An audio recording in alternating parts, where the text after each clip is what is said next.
Hello everyone again welcome back to the channel.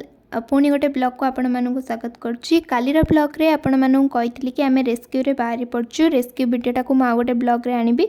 आज से rescue video नहीं कि आसची। एबे आमे बाटेरे अच्छु। चलंतु देखिबे आमे केमती रेस्क्यू करचु, कौन केस अच्छी। एबे आमे स्पॉट उपरे पहुँची गलु। एठी से कुकुरटा को पाई भी गलु। बहुत फ्रेंडली थिला और बहुत बयस भी ताको हो जाइतिला। आराम से धरा दे देला। देखला बेलू तार दी पट कान पूरा पोको खाई नष्ट हो जाइए। दुई पट कान कान भितर पूरा बहुत सारा जीवंता पोको चलुथिबार देखा जाउतिले।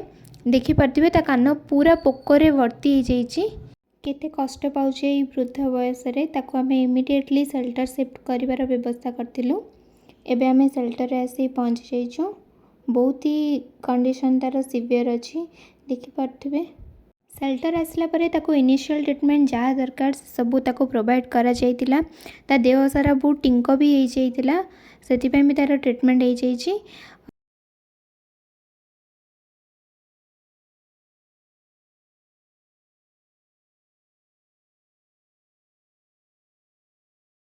केवल कान दुईटी नुह बेक तले भी तार गोटे बड़ खंडिया होइतिला।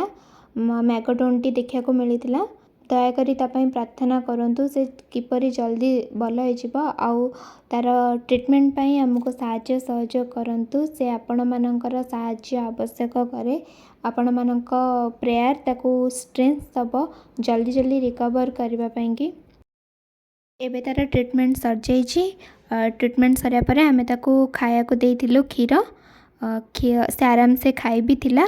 दयाकोरी तापाई प्रार्थना करंतु एवं आर हिलिंग स्टोरी देखिबा पाई कि आम चैनल को सब्सक्राइब करंतु और तापाई कंटिन्यू प्रे करथांतु जेमति से जल्दी जल्दी सुस्थ हो जिवो आ तार गोटे सक्सेस स्टोरी नहीं कि पुणी आपणक पाखक आसीबी। एठी मो ब्लॉग टी को रखुची। जय जगन्नाथ।